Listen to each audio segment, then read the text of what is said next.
Hello दोस्तों, नमस्कार। मैं हिम्मत सेठ एक बार फिर आपके सामने उपस्थित हूँ एक नए वीडियो को लेकर। दोस्तों, विश्व में स्थिति बहुत भयानक होती जा रही है। एक तरफ यूक्रेन और रूस का युद्ध तेज हो गया है और रूस जो है अंदर घुस के मार रहा है। हालांकि यूक्रेन ने भी उनके हवाई अड्डों पर हमले किए हैं। तो एक तो वो है। दूसरा ये है कि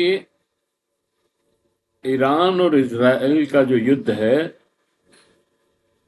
वो खतरनाक मोड़ पर पहुंच गया है। 7 दिन हो गए, आज 8वां दिन है शायद। लेकिन इजराइल ने जो हमले किए थे और जिस तरह से उसने अपने मतलब ईरान के साथ जो धोखा किया अमेरिका ने उनके टॉप जो जनरल्स थे उनको उलझाए रखा, बातों के अंदर बात करने के लिए बुलाया। मतलब बातचीत चल रही थी और इसी बीच उन्होंने सारी टॉप लीडरशिप को खत्म कर दिया। और इतना भयंकर वो हमला था कि ईरान मतलब अमेरिका ने देखा कि अब तो बस हो ही जाएगा, खुमैनी सरेंडर कर देगा और हम जो है जैसा चाहेंगे वैसा समझौता कर लेंगे और रिजीम चेंज कर। लेकिन ऐसा हुआ नहीं। ईरान ने थोड़े ही समय में अपने जो टॉप कमांडर्स जिनकी डेथ हो गई थी उनकी जगह अपनी सेकेंड लाइन को लगाया, नियुक्त किया और उन्होंने विद इन 48 आवर्स 48 घंटों में उन्होंने इसराइल को जवाब दे दिया। और जवाब इतना भयंकर था दोस्तों कि देखकर नित्यानंद के भी आंसू निकल गए, घबरा गया वो। क्योंकि उसने हाइफा पर हमला कर दिया और हाइफा पे भी मतलब उस जगह जहां एरोड्रम है, पानी का जहाज पोर्ट है और बंदरगाह है, मतलब और वहाँ रिफाइनरी है और तेल अवीव पर जहाँ राजधानी है, राजधानी में हमला किया। और वो इतना भयंकर हमला था कि मोसाद का जो उनका जो गुप्तचर जो है बड़ा, उसको उड़ा दिया उन्होंने। तेल अवीव के एक हॉस्पिटल को उड़ा दिया जिसमें सैनिक हॉस्पिटल था, जिसमें सेना के जो लोग घायल होते थे उनका इलाज वहां करने के लिए लाया जाता था, उसको उड़ा दिया। और ये जो स्टॉक एक्सचेंज है उसको उड़ा दिया और उसके आसपास जो चीजें थी उन वो भी उसके जद में आ गई। तो इस तरह से मतलब वहां पर जबरदस्त खलबली मच गई और मतलब इतना भयंकर सब लोग भाग दौड़ करने लगे, सारे लोग बंकर में घुस गए और फिर भी 10-15 लोगों की मौत हो गई। तो इससे अमेरिका जो अपना G7 छोड़ करके आया था, ट्रम्प साहब जो G7 छोड़ करके आए थे, और वो ये चेतावनी भी दी थी उन्होंने कि यूक्रेन जो है सरेंडर करे, यूक्रेन क्या सॉरी खुमनई सरेंडर करे और अब कोई वार्ता नहीं होगी, कोई समझौता वार्ता नहीं होगी। यूक्रेन सरेंडर करे और बिना शर्त सरेंडर करे। तो ये जब उन्होंने कहा और यूक्रेन ने सरेंडर नहीं किया, खमेनी ने सरेंडर नहीं किया, और तब उन्होंने 30 एयर जेट जो युद्धपोत हैं वो वहां उस क्षेत्र में भेजे, शायद दोहा या कतर कहीं। कतर भेजे शायद। तो इसका मतलब ये हुआ कि वो ट्रंप जो है हमला करने वाला ही था। लेकिन 3 दिन हो गए, मतलब उन्होंने अपने कैबिनेट में भी पास करा लिया कि ये हमला करेंगे, मतलब हमले के कैबिनेट में पास करा लिया कि ईरान पर हमला करो। लेकिन 3 दिन से वो फाइल उनकी टेबल पर पड़ी है, वो इस पे कोई जवाब नहीं दे पा रहा है।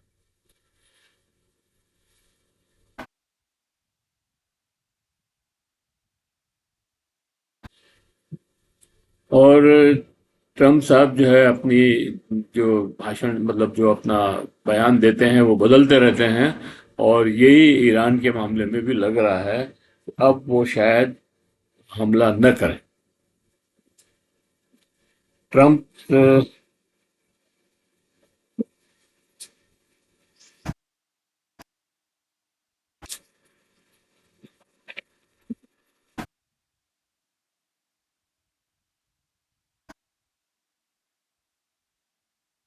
इजराइल और अमेरिका का एक ही मकसद था उनके लोगों को मारने का, कि रिजिम चेंज करना। हम नहीं सरेंडर कर दे, और उसके ऊपर एक ट्रायल करेंगे हम, झूठी सच्ची जो भी है, और उसको भी सद्दाम हुसैन की तरह फांसी पे लटका लेंगे। लेकिन ऐसा हो नहीं पाया, और अमेरिका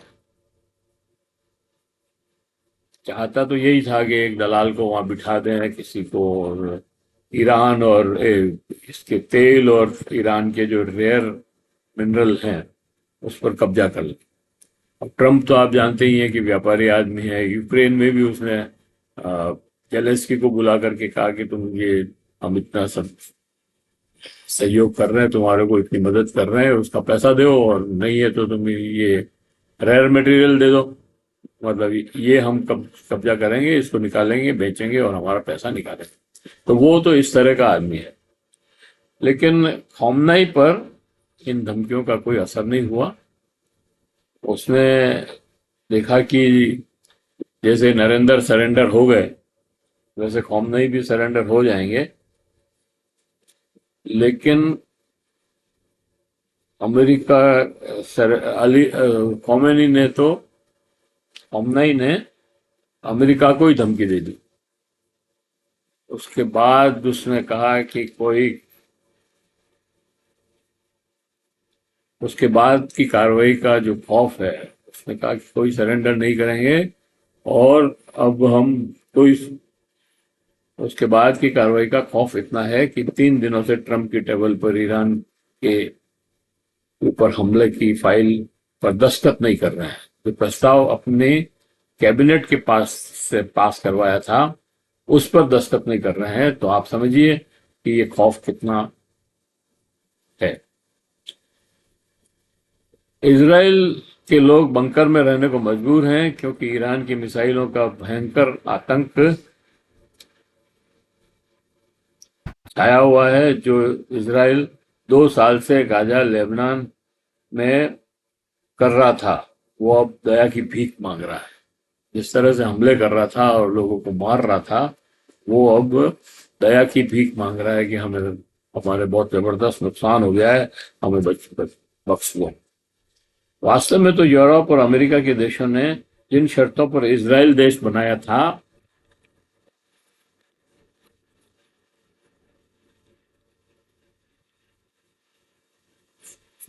फिलिस्तीनियों का अलग देश बनता, उसकी उस देशों ने बनने ही नहीं दिया। इजराइल लगातार सभी पड़ोसी देशों के अंदर घुसकर कब्जा करता रहा, और ये यूरोप के देश, अमेरिका, ये सब होने दे रहे थे। अमेरिका ने जैसे इराक, लीबिया, सीरिया में सत्ता बदली, वैसे ही ईरान में सत्ता बदलकर ग्रेटर इजराइल बनाने की योजना को साकार करना चाहती थी। लेकिन अब मुश्किल लगता है कि ट्रंप इस लड़ाई में कूदने से बच रहे हैं। एक तो उन्हें लग गया है कि ईरान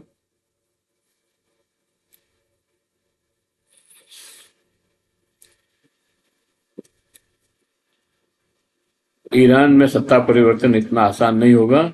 वो सोच रहे थे कि यहाँ की जनता विद्रोह कर देगी, लेकिन वो तो मजबूती से खमेनी के साथ खड़ी है। आ, मुस्लिम देशों ने ईरान का 21 मुस्लिम देशों ने ईरान का समर्थन कर दिया। हालांकि ये समर्थन मतलब आ, ऊपरी समर्थन है हमारे हिसाब से तो वो, लेकिन जो भी है एक बार तो उन्होंने कर ही दिया है। आ, ट्रम्प साहब को यह भी समझ में आ गया कि टॉप साइंटिस्टों को मारने के बाद और कमांडरों को मारने के बाद भी ईरान का परमाणु कार्यक्रम नहीं रुका, और हमारे पास जो बंकर बस्टर बम है वो भी पहाड़ के 1000 मीटर नीचे स्थित परमाणु सेंटर को ध्वस्त नहीं कर सकता है। हमारी सेना में इतना कौशल नहीं है कि वो वहां तक पहुंच सके। जब दोनों उद्देश्य पूरे नहीं हो तो फिर जगहसाई होगी, और इसलिए वो युद्ध में जाने से डर रहे हैं। बाकी कहा यह जा रहा है कि चीन ने धमकी दी है कि अमेरिका इस जंग में से दूर रहे। ट्रंप साहब ने रूस के राष्ट्रपति पुतिन से कहा कि ईरान को बातचीत के टेबल पर ले आए। इसी तरह रूस ने सीधा सपाट उत्तर दिया कि यूक्रेन को पहले जंग रोककर बातचीत की टेबल पर ले आए, हम ईरान को समझाने का प्रयास करते हैं। मतलब पुतिन ने ट्रंप को फंसा दिया कि आप यूक्रेन को तैयार करो तो मैं ईरान को तैयार करूं। अब ये है कि भाई रूस अगर जंग से फ्री हो तो ट्रंप भी जंग से फ्री हो सकते हैं, नहीं तो ट्रंप भी फंसे रहेंगे। इधर अमेरिका में लगातार वहां की जनता युद्ध और ट्रंप दोनों के खिलाफ मोर्चा खोले हुए है, क्योंकि ट्रंप ने जीत मतलब चुनाव के पहले ये कहा था कि मैं किसी दूसरी धरती पर जाकर के युद्ध करने में के लिए तैयार नहीं हूं। मैं उसके परमिशन नहीं दूंगा, क्योंकि उससे हमें कोई फायदा नहीं है, नुकसान ही होता है। लेकिन अब ये स्थिति है कि ईरान पर युद्ध करना पड़ रहा है, जाना पड़ेगा। मतलब नहीं जाएंगे तो भी हथियार तो दे ही रहे हैं इसराइल को। इसराइल की तो हालत खराब हो गई है, सारे हथियार खत्म हो गए उनके पास। इस बीच ईरान के सुप्रीम लीडर अली खamenei का बयान है कि हम समझौते के लिए तैयार हैं, लेकिन हमारी शर्त, पहली शर्त यह है कि फिलिस्तीनी देश कायम किया जाए। उनका जो राज्य बनाने की 1948 में उनके राज्य मतलब उनके देश की जमीन पर इसराइल को खड़ा किया इन्होंने, अमेरिका और इंग्लैंड ने मिलके उस देश को आपने नेस्तनाबूद कर दिया पूरा। उसको उसकी जमीन तो दो। और इसराइल अपनी दूसरी है कि इसराइल अपनी हद में रहे। इसराइल अपनी हद में रहे का मतलब ये कि 1948 से इसराइल जो है जब चाहो जब उसकी किसी भी देश में घुस जाता है, कब्जा कर लेता है, मारता है, और वो कुछ नहीं कर पाते क्योंकि अमेरिका इनके पीछे खड़ा रहता है। तो ये कहा कि इसराइल अपनी हद में रहे, उस पर नियंत्रण रहे, और दूसरे देश जैसे हैं वैसे ये भी एक देश बन के रहे, कोई दादागिरी नहीं करने की जरूरत है। तो इन दोनों शर्तों से तो ट्रंप मुश्किल में फंस गए। अब ये इन दोनों शर्तों पे कैसे समझौता किया जाए।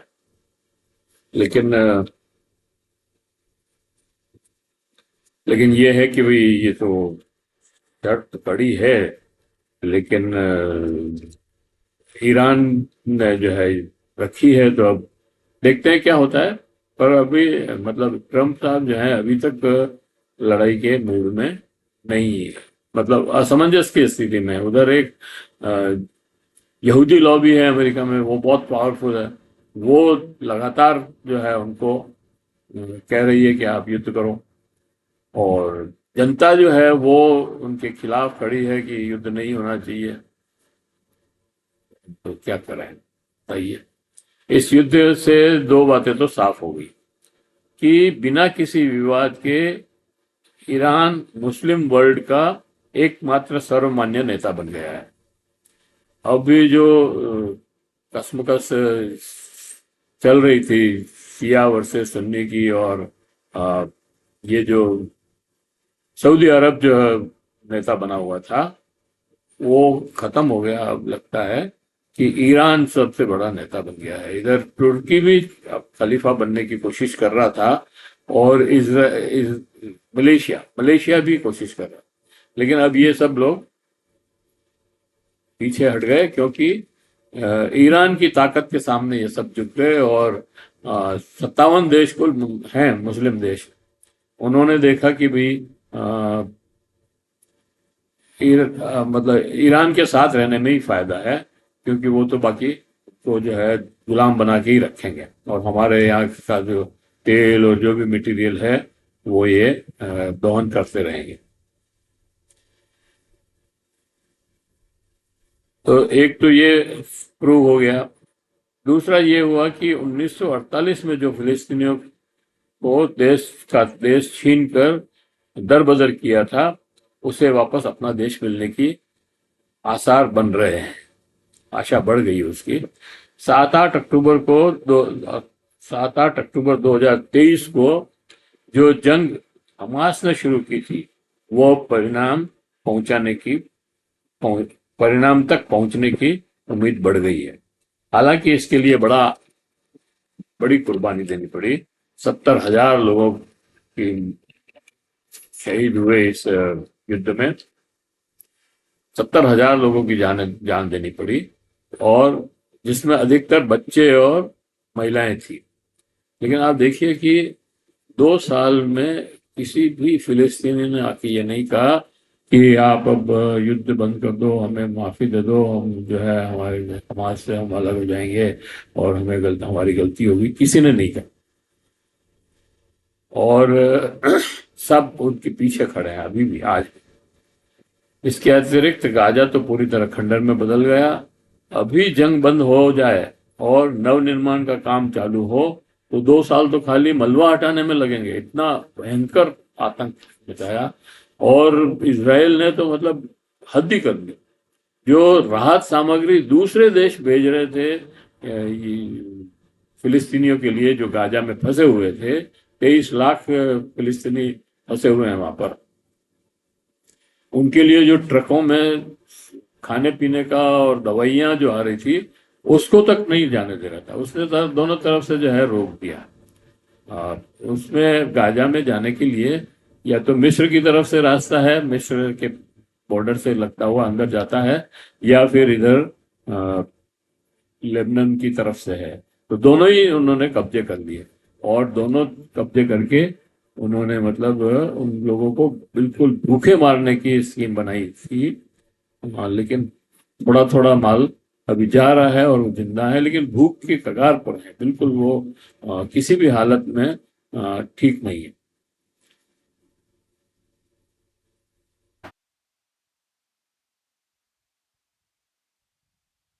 और इसराइल ने जो एक प्रचार करके और अमेरिका के दम पे, अमेरिका के सपोर्ट से जो एक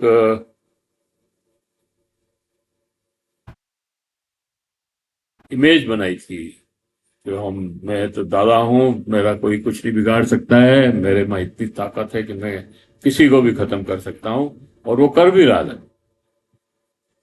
लेकिन जब तेल अवीव और हाइफा पर मिसाइल गिरी तब पता लगा कि जंग का मतलब क्या होता है। मतलब जब उस खुद पे आंच आई और लोग मारे गए और अपना नुकसान हुआ, खंडर हो गई इमारतें, और बंकर में जाके रहना पड़ रहा है लोगों को। और तो 8 दिन तो हो गए, 8-10 दिन, और अब कितने दिन बंकर में रहेंगे? वो तो खुले रहने की आदी हैं। तो अब उनको पता लग रहा है कि ये अब जंग करना क्या है होता है। और ये जो उन्होंने एक बनाया था कि मेरे पास आयरन डॉम है, टॉम, और उससे जो है कोई हमारे पे कोई हमला नहीं हो सकता है, और हम तो बहुत ताकतवर हैं। इस सुरक्षा की पूरी हवाई फायर, मतलब हवाई डिफेंस हमारा बहुत मजबूत है, और हमारी सेना बहुत मजबूत है, वो भ्रम भी टूट गया। इधर गुप्तचर का भी जो इनका जो वो था, एक हवा बना रखा था मोसाद का, वो भी टूट गया, क्योंकि मोसाद के हेडक्वार्टर पे भी अटैक कर दिया और उसको ध्वस्त कर दिया। और एक और बात यह है कि अभी तक भी वो अपने बंधुकों को बस हमास से छुड़ा नहीं पाए। तो ये कितनी बड़ी बात है कि इतना तगड़ा जो है इनका नेटवर्क है कि घर में घुस करके साइंटिस्टों को मार दिया, कमांडरों को मार दिया, लेकिन हमास के पास जो बंधक बने हुए हैं उनको नहीं छुड़ा पाए, और ये नहीं पता लगा पाए कि कहाँ है वो, कहाँ पे रखा हुआ है। तो ये मतलब एक्चुअली क्या है कि ये जो यहूदी हैं, ईरान में भी एक ईरानियन यहूदीज हैं, एक पूरा एक ग्रुप है बड़ा, जिसमें ईरानी ईरानी यहूदी रहते हैं। उन यहूदियों में से कुछ लोग जो है मोसाद के लिए काम करते थे, और उन्होंने ये सारी जो सूचनाएं दी कि कमांडर कहाँ का घर कहाँ है, और ये साइंटिस्ट का घर कहाँ है, और कहाँ रहते हैं, कब आते हैं, कब जाते हैं, ये पूरी रेकिंग, मतलब वो घर का भेदी लंका ढाए तो फिर क्या करवा, तो वही यहाँ हुआ। लेकिन उन्होंने 48 घंटों में संभाल लिया मामले को, और वहां पे लगभग 700 लोगों को गिरफ्तार भी किया है, यहूदियों को। तो देखते हैं। तो इजराइल ने अपनी ताकत और गुप्तचर विभाग मोसाद का जो प्रचार माध्यम से हुआ खड़ा कर रखा था, वो टूट गया, और हमारे नरेंद्र की विदेश नीति यहां भी फेल हुई। 60-65 साल से लगातार भारत इजराइल का विरोध करता रहा है, और नरेंद्र ने उसका समर्थन करने लगा। तो ये विदेश नीति की समझ नहीं है, और इसलिए ये हो रहा है। और आप जबरदस्ती अमेरिका के पिछलग्गू बन रहे हैं, जबकि अमेरिका कहाँ से नहीं डाल रहा हुआ। अभी भी उसने आसिफ मुनीर को जो है टेबल लंच पे बुलाया है ट्रंप के साथ व्हाइट हाउस में, और दोनों मिलकर के साथ में मतलब वहां पे भोजन करें। और आप जो है देख रहे हैं, और ये कह रहे हैं कि मैंने 35 मिनट तक फोन पे बात की। तो फोन का जो बात की उसका एक ट्विटर पे क्यों नहीं डाल रहे हो उस बात को, क्या बात हुई, लोगों को क्यों नहीं बता रहे हो आपने क्या बात की। आप कुछ भी कहते जाओ तो लोग मिस्त्री कुछ भी कहे, उसकी कोई वजूद नहीं है, क्योंकि मिस्री की बहुत सारी बातों का मतलब झूठी साबित हुई है। और बड़ी बात तो यह है कि सीज फायर की जो बात कही थी वही गलत थी। तो इसलिए नरेंद्र मोदी सर को खुद स्वयं प्रधानमंत्री जी को या तो ट्विटर हैंडल पे इस सारी बातचीत को डालना चाहिए कि ट्रंप से क्या बात हुई, या अपने भाषण में कहना चाहिए, या मन की बात जो करते हैं उसमें कहना चाहिए। कहीं तो उस बात को नरेंद्र मोदी एक्सेप्ट करे कि मेरी ट्रंप से इतनी लंबी बात हुई, कुछ नहीं।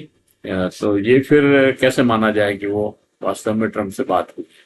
खैर, ये वीडियो में यही समाप्त करता हूँ, काफी लंबा हो गया वीडियो फिर भी ये। और आशा करता हूँ कि आपको ये वीडियो पसंद आया होगा, और विश्व की जो एक विश्व परिदृश्य की जो एक झलक है वो मैंने इसमें बताने की कोशिश की है कि ट्रंप कैसे फंस गए हैं, पुतिन ने कैसे उनको फंसाया है, और ईरान किस तरह से ट्रंप को चुनौती दे रहे हैं, और कह रहे हैं कि हम हमारी शर्तों पर समझौता करेंगे और पहली शर्त यह है कि फिलिस्तीनी को अलग देश घोषित किया जाए। तो आपने अभी तक भी अगर हमारी YouTube चैनल को सब्सक्राइब न किया है तो सब्सक्राइब कर लें, बेल आइकन दबाना न भूलें, और अगर आपको वीडियो अच्छे लग रहे हैं तो लाइक करें, फॉरवर्ड करें, दूसरे अपने परिजनों को भी भेजें, और कमेंट बॉक्स में जाएं, कमेंट लिखें, सुझाव दें। आपके कमेंट और सुझाव हमें और बेहतर करने की ओर अग्रसर करेंगे। जय हिंद, जय भारत। फिर मिलते हैं और किसी वीडियो के साथ।